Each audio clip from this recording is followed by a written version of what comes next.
अस्सलाम वालेकुम व्यूअर्स, मैं हूं आपका होस्ट अहमद नजीब। नेशनल टी20 के ज़बरदस्त मुकाबले जारी और सारी हैं और रावलपिंडी लेग का इख्तिताम हो चुका है। बहुत ही एक्साइटिंग मैचेस हमें देखने को मिले, बहुत सारी परफॉर्मेंसेस भी हमने देखी। इसी पे बात करेंगे। हमारे साथ हमारे क्रिकेट एक्सपर्ट स्टैटिस्टिशियन मजहर अरशद भी मौजूद है हमारे साथ, इनसे बात करते हैं। मजहर हमारे साथ स्टूडियो में। अस्सलाम वालेकुम मजहर, कैसे हैं आप? जी वालेकुम सलाम अहमद, मैं बिल्कुल ठीक हूँ। आप बताएं, आप कैसे? जी अल्हम्दुलिल्लाह बिल्कुल ठीक। मजहर, नेशनल टी20 शायद एक्सपेक्टेशन से ज़्यादा एक्साइटिंग हो रहा है। पाकिस्तान और न्यूजीलैंड की सीरीज़ पर, इंग्लैंड की सीरीज़ नहीं हुई, लेकिन नेशनल टी20 जब से शुरू हुआ तो उसने तो बिल्कुल कमी महसूस ही नहीं होने दी कि कोई क्रिकेट नहीं भी हुई यहाँ पे। बिल्कुल, आई थिंक एक तो ये वजह है कि पाकिस्तान के जो तमाम स्टार प्लेयर्स हैं और जो आपके वर्ल्ड कप में 15 प्लेयर्स हैं और जो 3 रिजर्व्स हैं, वो भी सब हमें तकरीबन इस टूर्नामेंट में थे। ऑब्वियसली कुछ प्लेयर जैसा मोहम्मद हफीज़ थे, वो ज़रा बीमार हो गए तो वो नहीं खेले, लेकिन आपका जो तकरीबन सारा वर्ल्ड कप का स्क्वाड है वो इसमें हमें एक्शन में दिखाई दी है। तो इनिशियल जो इनकी प्लानिंग थी पाकिस्तान की, वो तो ये थी कि इंग्लैंड और न्यूजीलैंड के साथ खेलेंगे और वो जो है पाकिस्तान की वर्ल्ड कप से पहले की एक तैयारी होगी, लेकिन क्योंकि हमें पता है कि वो सीरीज़ नहीं हो सकी, तो ये जो नेशनल टी20 है वो बेक किस्म की आपकी वर्ल्ड कप जो प्रेप है वो इसमें चल रही है। और जैसे मैंने आपको बताया कि तमाम जो स्टार प्लेयर्स हैं, और एक ये चीज़ है कि ये जो आपका पाकिस्तान का जो नेशनल टी20 है, आप ये कह लें कि जो टी20 लीग्स हैं ना जो पूरी दुनिया में, उनसे हट के जितने भी डोमेस्टिक टी20 कंपटीशंस हैं, ये शायद उसमें सबसे ज़्यादा कंपेटिटिव टूर्नामेंट है। उसकी वजह ये है कि एक तो सिर्फ इसमें 6 टीम्स हैं और पाकिस्तान के जो तमाम जो आप कह लें जो बेस्ट टी20 प्लेयर्स हैं वो हमें इस टूर्नामेंट में देखने को मिल रही है। नॉर्मली पहले आपको याद होगा कि जब नेशनल टी20 होता था तो उसमें 15-16 टीम्स भी होती थी, 18 टीम्स के साथ भी हमने देखा हुआ है। तो क्योंकि 3 साल पहले आपका जो डोमेस्टिक स्ट्रक्चर है वो रीवैम्प हो गया था, सिर्फ 6 टीम्स हैं, तो आपके जो सिर्फ बेस्ट प्लेयर्स हैं वही खेल रहे हैं। तो आई थिंक इस वजह से भी, और फिर ऑब्वियसली क्योंकि वर्ल्ड कप जो है वो आने वाला है, तो उस हवाले से भी लोगों की नज़रें जो है पाकिस्तान के तमाम प्लेयर्स के ऊपर हैं। तो आई थिंक एक काफ़ी ज़्यादा हाइप मिल रही है। और फिर जिस तरीके से इस टूर्नामेंट की कवरेज की जा रही है, काफ़ी आप कह लें कि नेशनल टी20 की हिस्ट्री में ये 18वां एडिशन है, कभी भी इस लेवल के ऊपर जाके जो है वो आप कह लें कि टेलीविज़न प्रोडक्शन नहीं हुई, और फिर उसको पूरी दुनिया में भी दिखाया जा रहा है, यूएस में भी जा रहा है, यूके में भी जा रहा है। तो आई थिंक पाकिस्तान प्लेयर्स के लिए और पाकिस्तान के क्रिकेट के लिए भी ये काफ़ी अच्छा टूर्नामेंट जा रहा है। वैसे तो नेशनल टी20 में बहुत सारी अच्छी परफॉर्मेंसेस हमें देखने को मिली हैं। अभी हम बात करते हैं इस वक्त मोहम्मद नवाज़ की। मोहम्मद नवाज़ को हमने देखा है कि काफ़ी अच्छी फॉर्म में है। बॉलिंग तो वो हमेशा इससे अच्छी करते थे, इसमें भी बड़ी डिसेंट बॉलिंग की है, लेकिन जो बैटिंग की उनकी फॉर्म है, 250 कर दिए, उसके अलावा भी बड़ी अच्छी इनिंग्स उन्होंने नॉर्दर्न्स के लिए खेली हैं। क्या ये जो उनकी फॉर्म है, इसकी बेस के ऊपर वो प्लेइंग 11 में फोकियत हासिल कर सकते हैं इमाद वसीम पे? देखिए अहमद, जो हमने पहले किए थे कुछ शोज़, उसके अंदर मेरा जो ओपिनियन था वो तो ये था कि नवाज़ को जो है वो होना चाहिए प्लेइंग 11 में in place of Imad Wasim. और उसकी जो मैंने उस टाइम रीज़न्स दी थी वो ये थी कि नवाज़ का पीएसएल में यूएई में जो रिकॉर्ड है वो इमाद से बेहतर है। वो आप पावर प्ले में ले लें, मिडल ओवर्स में ले लें, और अब तो उन्होंने बैटिंग भी करके दिखा दी है। मतलब कि इस टूर्नामेंट के जो टॉप 6 हिटर्स हैं, तो सबसे ऊपर जो नाम है वो इस टाइम मोहम्मद नवाज़ का आ रहा है।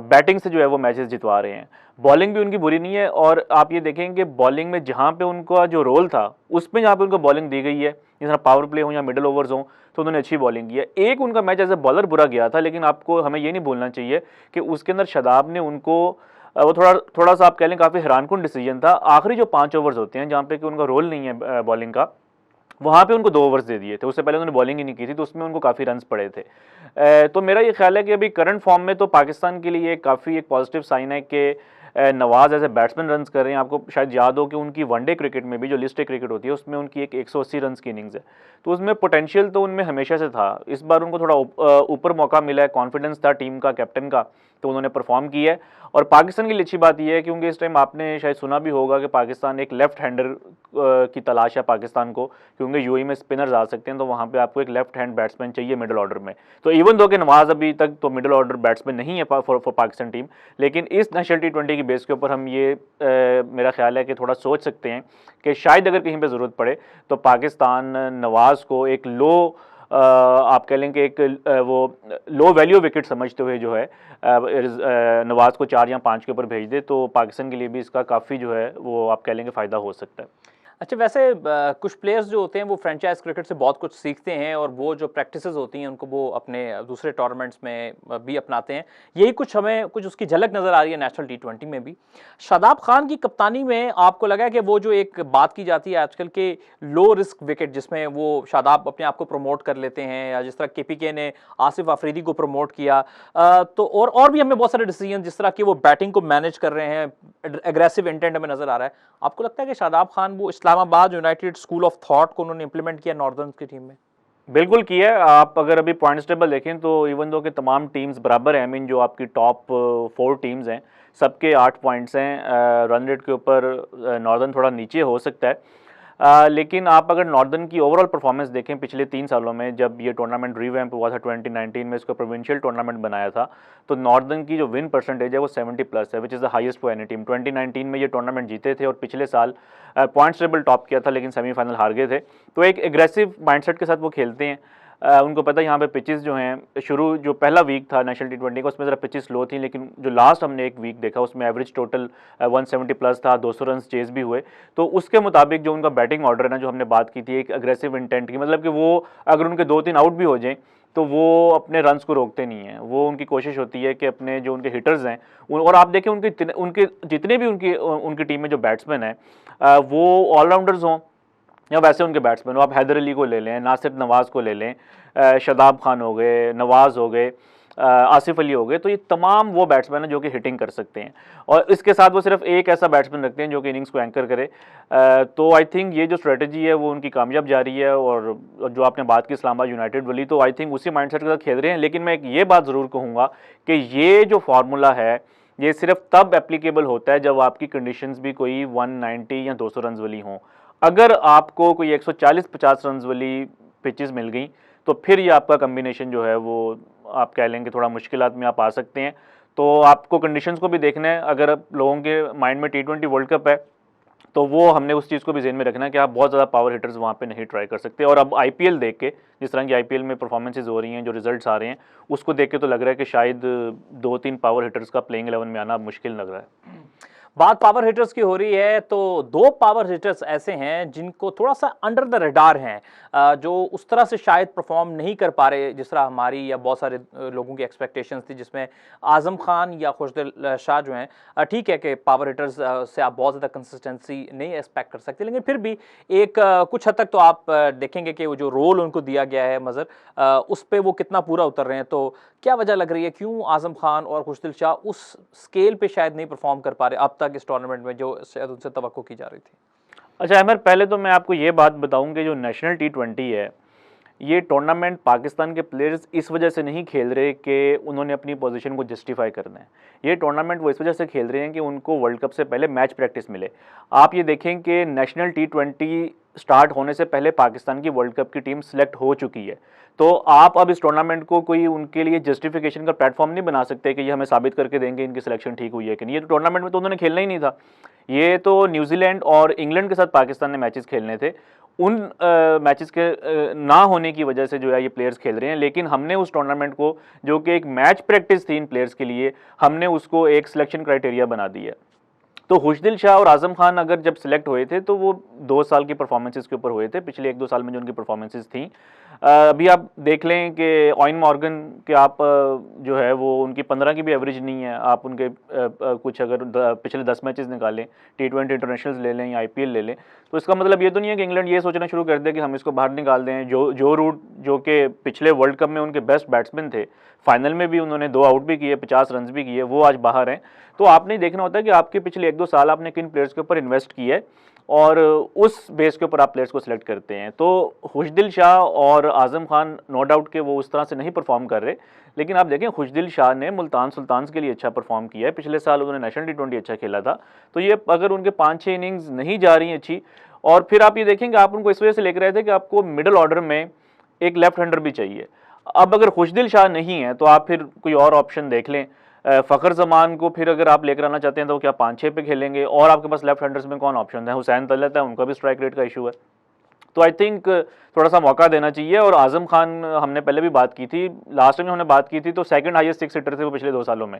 अब क्योंकि हफीज़ नहीं खेल रहे तो पाकिस्तान के जो 6 हिटर्स हैं उनमें सबसे ज़्यादा छक्के हैं आजम खान के पिछले 2 सालों में। तो ये अगर इतना ही आसान है तो फिर बाकी प्लेयर्स क्यों नहीं इतने छक्के मार लेते। तो हमने मेरा अगला क्वेश्चन मजर बिल्कुल इसी चीज़ से, आप ही के जवाब से रिलेटेड है। बात जैसे हो रही है सिक्स हिटर्स की, और जैसे मजर से अभी बात हो रही थी कि इतने शायद जो यूएई की कंडीशंस हैं पावर हिटर प्लेइंग 11 में शायद ना आ सकें, तो फिर जब हम कहते हैं कि पावर हिटर इतने नहीं आ सकते, तो फिर तो उन प्लेयर्स का भी आउटसाइड चांस बनता है जो इस टूर्नामेंट में अच्छा खेल रहे हैं। जैसे इस टूर्नामेंट में शोएब मलिक की बात करते हैं, शोएब मलिक ने बहुत एक आउटस्टैंडिंग इनिंग्स खेली सेंट्रल पंजाब के लिए, स्पेशली जब वो थोड़े फंसे हुए थे। फिर इफ्तिखार अहमद का ये टूर्नामेंट बहुत अच्छा जा रहा है। तो आपको लगता है कि कहीं ना कहीं इन प्लेयर का भी कहीं आउटसाइड चांस हो सकता है पाकिस्तान का माइंडसेट देखते हुए कि कोई ना कोई तब्दीली हो सकती है मिडिल ऑर्डर में भी? देखिए हो तो सकती है, क्योंकि जब आपने स्क्वाड सेलेक्ट किया था आपने पहले दिन से ही कहना शुरू कर दिया था कि हमारे पास अभी टाइम है 10 अक्टूबर तक का, 10 अक्टूबर तक का। अब तो सुना है कि 16 अक्टूबर तक भी आप चेंजेस कर सकते हैं, क्योंकि 10 अक्टूबर तक आपकी जो पहले राउंड के मैचेस हैं उसकी जो टीम्स हैं वो चेंजेस कर सकती हैं, और आप पाकिस्तान या जो सुपर 12 की टीम्स हैं वो 16 अक्टूबर तक जो है चेंजेस कर सकती हैं। तो जब आपने पहले ही एक माइंडसेट बनाया हुआ था, आपने खुद ही एक रूम बना दिया था चेंजेस का, तो वो अब हो सकता है। Shoaib Malik no doubt I think उनकी जो अचीवमेंट्स हैं वो पूरी दुनिया के सामने हैं। नेशनल T20 में उनकी 52 की एवरेज है। पाकिस्तान आई थिंक पाकिस्तान का one of the best batsman है, और तकरीबन 11,000 उनके रन होने वाले हैं। तो उनकी अचीवमेंट्स पे तो किसी को भी डाउट नहीं है, लेकिन फिर आपने ये देखना है कि क्या वो करंटली इस टीम में फिट होते हैं, और फिर हमने ये भी देखना है कि हम कितनी बार एक प्लेयर को ट्राई कर चुके हैं। शोएब मलिक की हमने कई बार ऐसी बात की है कि अगर आप पिछले 10 साल से पहले चले जाएं, 2007 का T20 वर्ल्ड कप, उसमें उनकी बहुत अच्छी परफॉर्मेंस थी। 2009 की चैंपियंस ट्रॉफी बहुत अच्छी परफॉर्मेंस थी, लेकिन 12 साल हो गए हैं। अगर आप पिछले 10 सालों में निकालें तो उनके आईसीसी इवेंट्स में 25 मैचेस हैं, एक भी उनका 50 नहीं है। और आईसीसी इवेंट्स भी इन कंडीशंस में हुए हैं, श्रीलंका में हुआ है, बांग्लादेश में हुआ है, इंडिया में हुआ है। तो आई थिंक थोड़ा सा ये एक चीज़ उनके अगेंस्ट जा सकती है।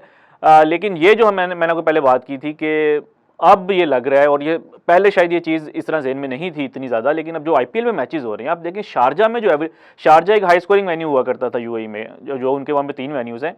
शारजा में इस टाइम जो एवरेज स्कोर चल रहा है वो तकरीबन 135-140 चल रहा है। अबू धाबी में जो है वो हमने पीएसएल में देखा था तो अच्छे हमें हाई स्कोरिंग मैचेस मिले थे, लेकिन अभी आईपीएल में हम देख रहे हैं तो 150 की एवरेज है वहाँ पे।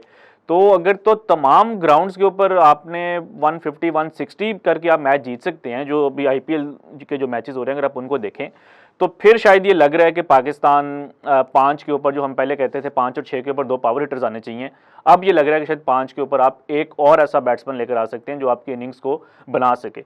अब वो शोएब मलिक भी हो सकते हैं, लेकिन अगर मेरा पर्सनल ओपिनियन पूछें तो मैं थोड़ा कहूँगा कि इफ्तिखार, क्योंकि इफ्तिखार का थोड़ा फ्यूचर जो है वो ज़रा ज़्यादा है। उनकी एज ऑब्वियसली शोएब मलिक से तो आई नो कि लोग उनकी एज के बारे में बात करते हैं, लेकिन एटलीस्ट उनकी एज शोएब मलिक से तो कम है। और फिर एक और चीज़ हमें ये नहीं भूलना चाहिए कि इफ्तिखार ऑफ स्पिनर भी हैं। आई नो शोएब मलिक भी ऑफ स्पिनर है, लेकिन इफ्तिखार ज़्यादा इफेक्टिव ऑफ स्पिनर है। और अगर कहीं पे पाकिस्तान को ज़रूरत पड़ी कि हफीज़ खुदा न खास्ता इंजर्ड हो जाएं, या अगर अवेलेबल नहीं है सिलेक्शन के लिए, या एक और जो मैं चीज़ आई होप कि ऐसा ना हो, लेकिन अगर आप हिस्ट्री देखें तो हफीज़ अक्सर जो है उनका बॉलिंग एक्शन भी रिपोर्ट हो जाता है, और यहाँ पे बबल होगा T20 वर्ल्ड कप में।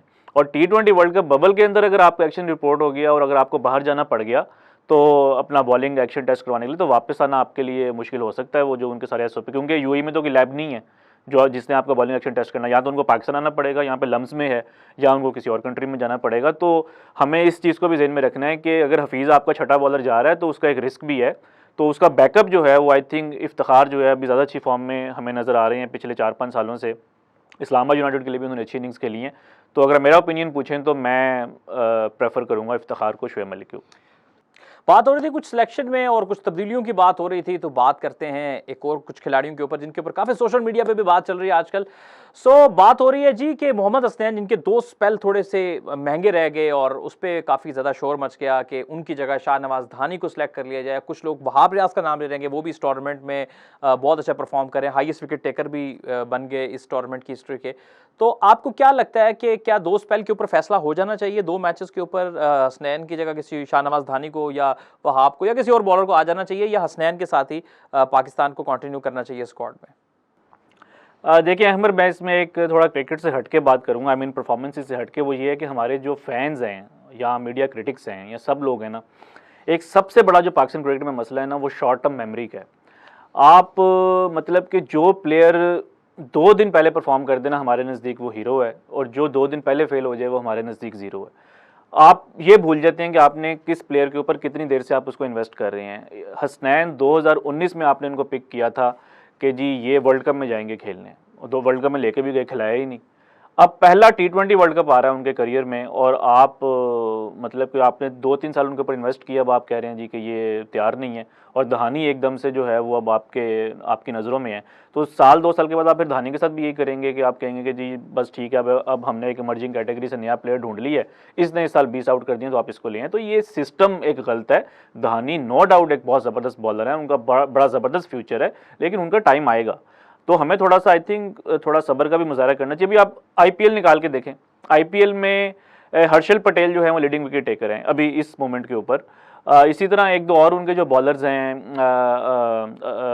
यहाँ आप उनके अगर बैट्समैन ले लें तो गायकवाड जो हैं वो, जो उनके इस टाइम जो टॉप रन गेटर्स हैं उनमें वो आ रहे हैं, धवन आ रहे हैं। अच्छा, फिर आप उनके देख लें मयंक अग्रवाल आ रहे हैं।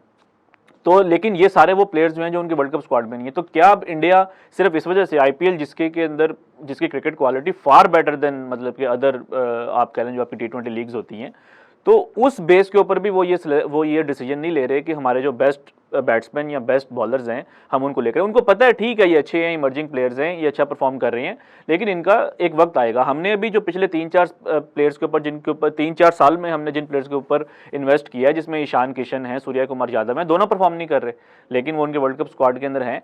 तो आई थिंक इसी तरह ऑयन मॉर्गन की मैंने आपको एग्जाम्पल दी थी कि वो उनकी परफॉर्मेंस नहीं, उनसे नहीं हो रही परफॉर्मेंस, और मेरा ख्याल है कि इंग्लैंड का जो टैलेंट है ऑयन मॉर्गन से अच्छी फॉर्म में उनको बेतहाशा प्लेयर्स मिल जाएंगे, लेकिन क्या वो उनको ड्रॉप कर देंगे या कैप्टन चेंज कर देंगे? तो आई थिंक आपने ये देखना है कि पिछले 2-3 सालों में आपने किन प्लेयर्स के ऊपर इन्वेस्ट किया है, उस बेस के ऊपर आपने टीम सेलेक्ट करनी है। ये आप अगर ये लास्ट डे या लास्ट वीक के परफॉर्मेंसेज ढूंढना शुरू कर दें तो फिर आपकी टीम कभी इस्टेब्लिश हो ही नहीं सकती।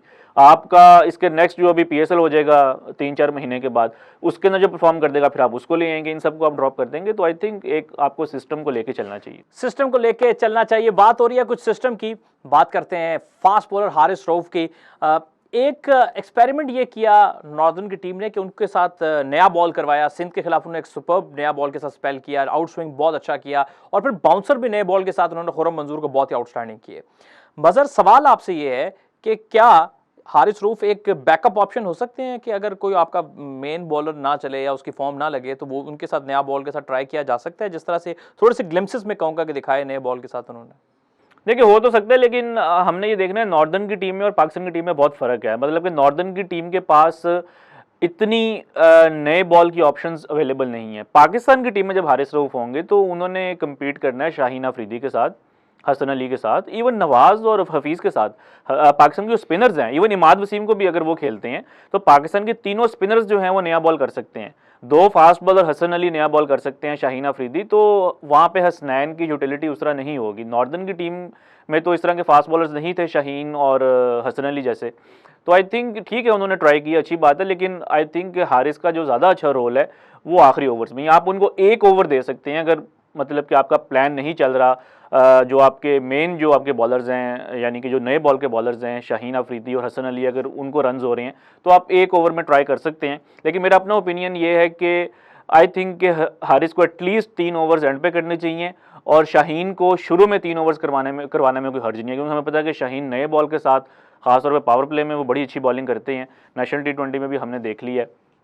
तो आई थिंक कि जो आपका प्लान है वो यही होना चाहिए कि हारिस को आप डेथ ओवर्स में यूज़ करें और नए बॉल के ऊपर आप हसन अली और शाहीन को और साथ किसी स्पिनर को आप यूज़ कर सकते हैं। बिल्कुल सही। व्यूअर्स, बात करते हैं कुछ ऐसे नामों की जो अमूमन इतने आपके डिस्कशन में नहीं रहते हैं। मैं बात कर रहा हूं आसिफ अफरीदी की।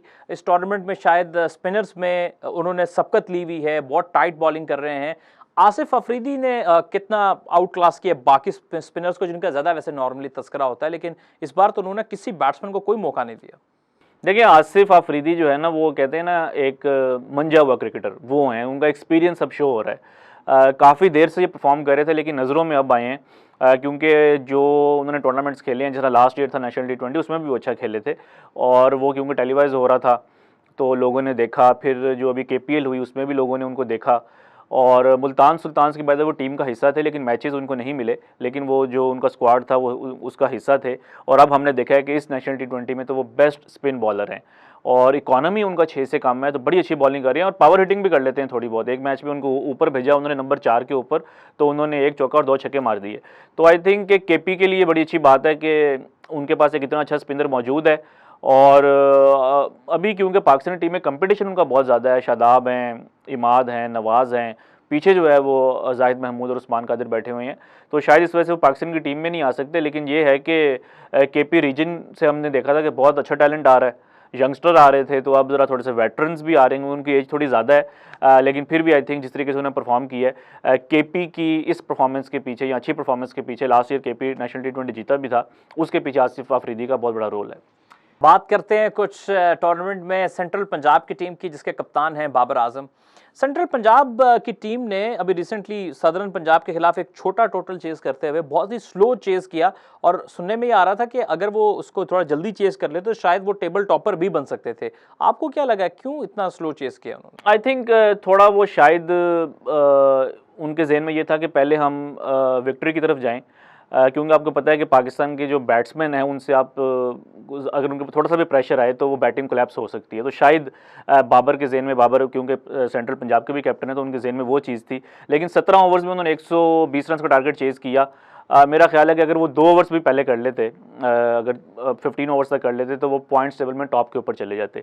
और आई थिंक ये चीज़ मैटर करती है, क्योंकि जब आप अपने आप को अपनी डोमेस्टिक क्रिकेट में, सदर्न पंजाब जो कि पॉइंट्स टेबल के ऊपर लास्ट के ऊपर है, कोई भी मैच नहीं जीती, एक वीक टीम के अगेंस्ट अपने डोमेस्टिक क्रिकेट में आप इस चीज़ में अपने आप को चैलेंज नहीं करेंगे, तो वही चीज़ जब आपको ग्लोबल स्टेज पे या वर्ल्ड कप जैसे टूर्नामेंट में अगर आपको इस तरह की सिचुएशन आ गई, तो आप खुद को कैसे चैलेंज करेंगे।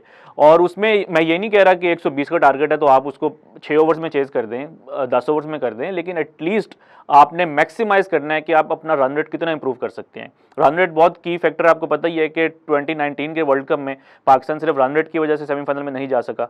तो आई थिंक अगर इस तरह की कोई इस वर्ल्ड कप में पाकिस्तान के ऊपर अगर सिचुएशन आती है, जिस तरह न्यूजीलैंड के साथ मैच है उसमें आ सकती है, अफगानिस्तान के साथ मैच है, अगर आप कमांडिंग पोजीशन में हैं तो आपकी कोशिश होनी चाहिए कि आप मैच को थोड़ा जल्दी फिनिश करें ताकि आपका रन रेट अच्छा हो। मैं ये भी नहीं कहता कि आप बिल्कुल ही एक अग्रेसिव हो जाएं और आपके बैटिंग कोलैप्स हो जाएं। और एक और बात, बाबर आजम खुद जो है वो इनिंग्स को एक्यूमुलेट करते हैं, एंकर करते हैं, ठीक है, उसमें कोई खराबी नहीं है, खासतौर पे इन कंडीशंस में जो कि यूएई में होंगी। लेकिन एटलीस्ट बाबर आजम के जो इर्द गिर्द जो बैट्समैन खेल रहे हैं, जिस तरह कासिम अकरम आए थे, उनको फ्री हैंड देते एंड पे जाके, यानी कि जब आपको लग रहा था कि अब हम सिर्फ 20-25 रन दूर हैं, उनको कहते हैं कि भाई इस मैच को 15 ओवर्स में फिनिश करो ताकि हमारा रन रेट जो है वो बेहतर हो। देखें, ये जो थोड़े बहुत जो आपके फैक्टर्स हैं ना, ये जो टेक्निक्स हैं, इनको आपको माइंड में रखना होगा। और सिर्फ ये सेंट्रल पंजाब ही नहीं, मुझे नॉर्दर्न की टीम ने बड़ा डिसअपॉइंट किया था, क्योंकि नॉर्दर्न मेरे नज़दीक टेक्टिकली जो है वो इस टूर्नामेंट की सबसे अच्छी टीम है। लेकिन नॉर्दर्न का भी जो मैच था सिंध के साथ, वो 3 रन आगे थे। जो आपका डकवर्थ लुइस टर्न मेथड है, जब बारिश आ रही थी तो उनको बकायदा शीट भी दी गई, उनको इन्फॉर्मेशन थी, उनके पास, उनके बैट्समैन के पास भी इन्फॉर्मेशन थी कि हम अभी जो है आगे हैं। लेकिन वो नासिर नवाज ने एक शॉट मारी, केयरलेस आउट हुए, तो 3 रन पीछे हो गए और मैच हार गए। तो ये मतलब कि इन प्लेयर्स ने कल को पाकिस्तान के लिए भी खेलना है, तो अगर वर्ल्ड कप में कोई ऐसी आ जाए सिचुएशन, तो आपको इन तमाम चीज़ों का आइडिया होना चाहिए। बात कर रहे हैं सेंट्रल पंजाब की, तो सदर्न पंजाब पे क्यों ना बात हो। सदर्न पंजाब की टीम जिसमें उनके खास तौर पे मिडिल ऑर्डर में ऐसे बैट्समैन मौजूद हैं जो कि पाकिस्तान के वर्ल्ड कप के स्क्वाड कैसा है, जिसमें हम आजम खान की बात करते हैं, शोएब मकसूद की बात करते हैं, खुशदिल शाह की बात करते हैं, और इसके अलावा भी काफ़ी टैलेंटेड नौजवान इनकी टीम का हिस्सा है। मज़र, क्या गलत हो गया सेंट्रल पंजाब से, कोई एक मैच भी नहीं जीत सके? हालांकि अगर आप उनका स्क्वाड देखेंगे तो नाम इतने बुरे नहीं है उनके पास। देखें, काफ़ी फैक्टर्स उनके अगेंस्ट गए हैं। एक जो सबसे बड़ा फैक्टर है, मैं उनके परफॉर्मेंसेस को बिल्कुल डिफेंड नहीं कर रहा, लेकिन सबसे बड़ा जो फैक्टर है वो ये है कि वो टॉस अभी तक कोई नहीं जीते। और T20 में हमें पता है कि जब आप चेज़ कर रहे होते हैं तो आपके मैच जीतने के चांसेस ज़्यादा हो जाते हैं। आजकल जितने भी कैप्टन्स हैं, ख़ासतौर पे सब कॉन्टिनेंट में, वो प्रेफर करते हैं कि वो चेज़ करें। तो सदर्न पंजाब ने उन्होंने कैप्टन चेंज किया, शोएब मकसूद ने कप्तानी छोड़ दी, आमिर यामीन आए, तो वो भी कोई टॉस नहीं जीत सके। तो जब आप सारे मैचेस में टॉस हार जाएं और हर मैच में आपको पहले बैटिंग करना पड़ जाए, तो वो एक तो वो फैक्टर है। फिर आई थिंक उनके जो मिडिल ऑर्डर बैट्समैन है, शायद उनको प्रेशर बहुत ज़्यादा है, क्योंकि तीनों जो प्लेयर्स हैं वो पाकिस्तान की टीम में भी हैं, सुहेब भी, खुशदिल शाह भी, आज़म खान भी। सुहेब ने तो फिर जो है एज एन ओपनर भी खेले हैं वो, और उन्होंने एज एन ओपनर उन्होंने अच्छा खेला, और by the way Suhaib Pakistan के प्लान में भी एज एन ओपनर हैं, क्योंकि पाकिस्तान के T20 वर्ल्ड कप स्क्वाड में कोई ओपनर नहीं है बैकअप। तो इन केस अगर बाबर और रिजवान ओपन नहीं करते, वैसे तो वही ओपन करेंगे, लेकिन इन केस अगर नहीं करते तो सुहेब भी एक ऑप्शन हो सकते हैं। तो लेकिन आई थिंक जो उनकी जो लोअर ऑर्डर की जो उनकी परफॉर्मेंसेज है ना, आज़म खान हो गए, खुशदिल शाह, वो काफ़ी डिसअपॉइंटिंग है। फिर उनकी बॉलिंग भी जो है वो मुझे कोई इतनी स्ट्रांग नहीं लगी। नसीम शाह ही एक ऐसे उनके फास्ट बॉलर हैं जिन्होंने अच्छी बॉलिंग की है, उसके अलावा कोई ख़ास हमें बॉलिंग देखने को नहीं मिली। थोड़ी टीम भी चेंज हुई है, लास्ट टाइम शान मसूद इस टीम में थे, अब शान मसूद सिंध में चले गए हैं, यहाँ पे आज़म खान आ गए हैं, और तो डिसअपॉइंटिंग है। लेकिन एक चीज़ ये है कि लास्ट टाइम सदर्न पंजाब की टीम भी इसी तरह नीचे जा रही थी, तो एंड पे जो है वो एकदम से 3-4 मैचेस जीते और सेमीफाइनल में क्वालिफाई करके, सिर्फ 4 मैचेस जीते थे वो लास्ट ईयर, सेमीफाइनल और फाइनल में फाइनल तक भी गए थे। तो अभी भी उनके 4 मैचेस पड़े हैं, अगर वो ये जीतें तो शायद कोई मैथमेटिकल कोई पॉसिबिलिटी बन जाए और वो दोबारा सेमीफाइनल में क्वालिफाई कर जाए। बात करते हैं माइलस्टोन्स की, और रावलपिंडी लेग का जिस तरह मैंने जिक्र किया खात्मा हो गया। मज़र, कौन से माइलस्टोन इस लास्ट वीक में अचीव हुए हैं, और कौन से ऐसे माइलस्टोन्स हैं जो अचीव हो सकते हैं आगे लाहौर लेग में? देखिए, माइलस्टोन्स की जो पाकिस्तान में मशीन है वो तो बाबर आजम है। मतलब कि बाबर आजम बैटिंग कर रहे हों और उस सीरीज़ में या उस इनिंग्स में रिकॉर्ड्स ना बने, ये तो बहुत मुश्किल है। हमने देखा कि बाबर आजम ने सेंचुरी की, उनके करियर की 6ठी सेंचुरी थी, और पाकिस्तान की T20 हिस्ट्री के पहले ऐसे बैट्समैन हैं जिन्होंने 6 सेंचुरीज़ की हैं। और अगर आप पिछले 2 साल निकालें, 2-3 साल, तो दुनिया में किसी भी बैट्समैन की 6 T20 सेंचुरीज़ नहीं है। डेविड मलान की 3 है। तो आई थिंक एक जिस तरह जो उनकी रन्स करने की एबिलिटी है उन्होंने दोबारा दिखाई है। अभी भी वो इस नेशनल T20 में लीडिंग रन गेटर हैं। फिर उन्होंने जो है अपने 7,000 रन्स भी मुकम्मल किए हैं T20 क्रिकेट में। और अगर हम इनिंग्स के हिसाब से देखें, आई नो कि इनिंग्स जो है वो T20 क्रिकेट में क्राइटेरिया नहीं होना चाहिए, क्योंकि जब आप ओपनर हैं तो आप जो हैं वो ज़्यादा आपको चांसेस मिलते हैं लंबी इनिंग्स खेलने के। लेकिन फिर भी एक अच्छा टॉकिंग पॉइंट है, ये रिफ्लेक्ट करता है कि वो T20 में कितने ज़्यादा वो रन्स करते हैं। तो दुनिया मतलब T20 की हिस्ट्री में he is the fastest to 7,000 runs in terms of innings. Chris Gayle का उन्होंने जो है वो रिकॉर्ड तोड़ा है। असल में वैसे तो ये जो हमने चीज़ देखनी चाहिए वो इन टर्म्स ऑफ स्ट्राइक रेट देखनी चाहिए, अगर आप मेरा ऑनेस्ट ओपिनियन पूछें। लेकिन इसका ये मतलब नहीं है कि बाबर आजम की ये 7,000 रन जो है वो अचीवमेंट नहीं है। जिस तरह अभी मैक्सवेल हैं, उनके भी रिसेंटली 7,000 रन जो है मुकम्मल हुए हैं और 150 का तकरीबन स्ट्राइक रेट है। तो आई थिंक T20 क्रिकेट में आपने रन और स्ट्राइक रेट और एवरेज को सारा को मिला के देखना, लेकिन फिर भी आई थिंक पाकिस्तान जैसी टीम जहाँ पे कि ज़्यादा रिस्पॉन्सिबिलिटी होती है ओपनर्स के ऊपर, क्योंकि बैटिंग कोलैप्सेस हो सकते हैं, तो ये बाबर आजम की सेंट्रल पंजाब के लिए, कराची किंग्स के लिए, समरसेट के लिए, पाकिस्तान के लिए, जितनी भी टीम्स के लिए वो खेलते हैं, ये एक ज़बरदस्त अचीवमेंट है कि उन्होंने 7,000 रन मुकम्मल किया। एक और जो नेशनल T20 का हमें रिकॉर्ड देखने को मिला, वो वहाब रियाज ने जो है अपनी 90 विकेट्स कंप्लीट की हैं, and he is now the leading wicket taker in the history of national T20, जिसका आगाज़ 2005 में हुआ था। तो सईद अजमल का इससे पहले रिकॉर्ड था 89 विकेट्स का, तो वहाब रियाज उसमें ऊपर चले गए हैं। तो ये कुछ इंटरेस्टिंग माइलस्टोन्स हमें देखने को मिली हैं। एक माइलस्टोन जिसका मुझे काफ़ी देर से इंतज़ार था वो ये था कि कौन सा पहला बैट्समैन होगा जो कि नेशनल T20 में 100 छक्के मारेगा। तो सुहेब मकसूद की अभी तक 98 सिक्सेस हैं, पिछले मैच में वो जल्दी आउट हो गए। आसिफ अली भी इस लिस्ट में आते हैं, वो भी 100 के करीब करीब जा रहे हैं, लेकिन मुझे लग रहा है कि शायद सुहेब पहले जो है वो इस माइलस्टोन को अचीव कर लेंगे। व्यूअर्स, बातचीत तो चल रही है, लेकिन एक लास्ट में जाते जाते ज़रूरी सवाल ज़रूर मज़र से पूछेंगे। मज़र, ये बताइए कि आपके ख्याल में इस वक्त नेशनल T20 में 6 में से सबसे ज़्यादा इंप्रेसिव टीम आपको कौन सी लगी है? देखिए, मैंने थोड़ा सा पहले भी इसके ऊपर बात की थी। आई थिंक नॉर्दर्न का जो स्टाइल है ना खेलने का, वो काफ़ी इंप्रेसिव है। पॉइंट्स टेबल में अभी तक जो हम आज ये रावलपिंडी लेग के बाद जो टॉप 4 टीम्स हैं, तमाम टीमों के 8 पॉइंट्स हैं। लेकिन अगर हम पिछले 3 साल देखें तो नॉर्दर्न की टीम ने हर साल जो है अच्छा परफॉर्म किया है, और वो एक एग्रेसिव माइंडसेट के साथ खेलते हैं, मॉडर्न क्रिकेट खेलते हैं, टेक्टिकली जो है वो ज़्यादा स्ट्रॉन्ग है, और स्पिनर्स को भी अच्छा यूज़ करते हैं, फास्ट बॉलर्स को भी अच्छा यूज़ करते हैं, और पावर हिटर्स को भी बहुत अच्छा यूज़ करते हैं। शादाब की कैप्टन से भी बहुत अच्छी है। इससे पहले इमाद कैप्टन थे इस टीम के, तो वो भी अच्छा इस टीम को लीड कर रहे थे। तो आई थिंक कि नॉर्दर्न जो है ना, वो उनका जो स्टाइल ऑफ प्ले है वो मुझे काफ़ी इंप्रेसिव लगा है। फिर केपी के पास लास्ट ईयर तो बड़े अच्छे रिसोर्सेज थे। हफीज़ भी इस टीम में थे, शुएब मलिक भी इस टीम में थे, वहाब रियाज भी इस टीम में थे। इस बार उन्होंने ज़्यादा रिलाई किया अपने लोकल टैलेंट के ऊपर, और जिसमें हमने देखा कि आसिफ अफरीदी को भी चांस मिला, इसरारुल्लाह भी खेले, रिजवान खुद उस टीम के कैप्टन है, फ़खर ज़मान भी एक मैच खेले, फिर उसके बाद इंजर्ड हो गए, 1-2 मैचेस खेले। तो रिजवान की जो कैप्टनसी है हमने एक बार दोबारा देखी है कि वो भी जो है वो काफ़ी अच्छा उन्होंने टीम को लीड की है। और मेरा ख्याल है कि शायद एक कुछ विकेट कीपर्स के अंदर होता है कि विकेट कीपर्स नॉर्मली अच्छे कैप्टन भी होते हैं। आप सरफराज को भी देख लें, सरफराज का भी जो रिकॉर्ड है वो सिंध के लिए हो, पाकिस्तान के लिए हो या कोयटा ग्लैडिएटर्स के लिए हो, काफ़ी अच्छा रिकॉर्ड है। तो शायद वो धोनी भी एक और एग्जांपल है अभी करंट क्रिकेट में, क्योंकि वो भी कैप्टन है, कीपर भी हैं, तो अच्छे कैप्टन भी हैं। तो रिजवान की कप्तानी ने एक बार दोबारा हमें मुतासिर किया है। मुझे ये लग रहा है कि इस टूर्नामेंट की जो फेवरेट टीम्स हैं वो केपी और नॉर्दर्न है। बात से बात निकलती है, तो जिस तरह बात हो रही थी कि रिजवान की कप्तानी बहुत ही इंप्रेसिव रही है, और एक याद रखिएगा कि टेस्ट मैच भी वो पाकिस्तान के लिए वो एज अ कैप्टन खेल चुके हैं। बाबर आजम से पहले कप्तानी कर ली थी उन्होंने पाकिस्तान की टेस्ट टीम की। मज़र, जिस तरह की आप बैटिंग में तो रन्स करते ही हैं रिजवान, अब कप्तानी का भी जिक्र हुआ, उसमें भी काफ़ी लास्ट ईयर केपी को उन्होंने T20 में चैंपियन बनवाया, फिर पाकिस्तान कप में अच्छा परफॉर्म किया केपी की टीम ने, फिर मुल्तान सुल्तान को चैंपियन बनाया बिंग एज ए कैप्टन। आपको लगता है कि क्या ऐसा पॉसिबिलिटी है कि वर्ल्ड कप में बाबर आजम के नायब कहीं मोहम्मद रिजवान ही ना हो जाए? नहीं, देखिए ये वही वाला आर्गूमेंट आ जाएगा जो हमने पहले किया था कि आप जो 2-3 साल से प्लानिंग कर रहे हैं उसके ऊपर रहें। अगर आप रीसेंट परफॉर्मेंसेस पे चले जाएंगे तो फिर आपको हर अगले हफ्ते जो है कोई नई चीज़ देखने को मिलेगी, तो आप कहेंगे यार अब हम इसको ये कर देते हैं। रिजवान देखें वो एज ए कीपर भी जो है बहुत ज़्यादा कंट्रीब्यूट करते भी हैं और कर भी सकते हैं। अभी जो पाकिस्तान की प्लानिंग है वो उसमें तो शादाब ही वाइस कैप्टन, और मेरा ख्याल है उन्हीं को रहना चाहिए।